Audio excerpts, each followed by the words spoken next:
Yes, when it came to the frame, the engineers wanted to use aluminum. And it's common knowledge that aluminum flexes more than steel. So when you have a traditional ladder type, box type frame, you need to add a lot of gussets, and that would be even worse. If you design a ladder type box frame out of aluminum, you would need to over design the members or add lots of gussets to make sure that the structure is strong enough. That's what happened, and that's what's illustrated here with a traditional ATV frame with its box shape.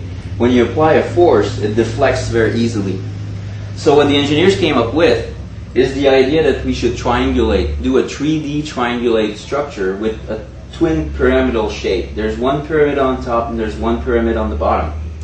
And that's basically your classical triangulated box, and that if you apply a force, even with thinner members, it's going to hold the deflection straight.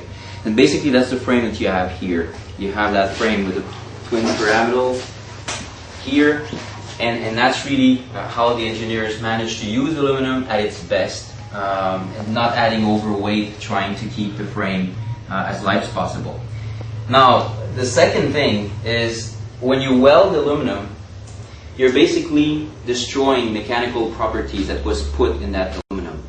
So you're forced to add more aluminum so that away from the weld, there's still good aluminum that has its entire mechanical property kept, that remain intact.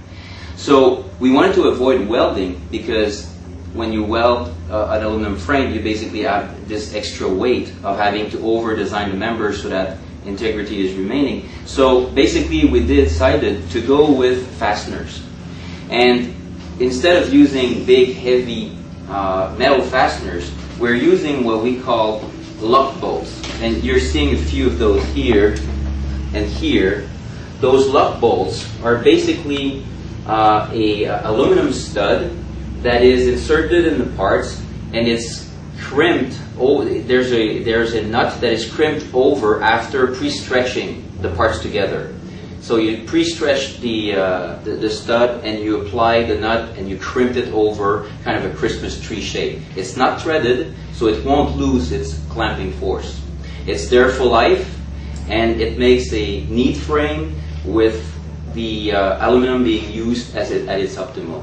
These lock bolts are actually not new in the aircraft industry. In fact, the latest Airbus A380 is using those lock bolts to hold the wings to the full fuselage. So it is not something new in the high-tech industries. It's a very lightweight way of holding aluminum parts together.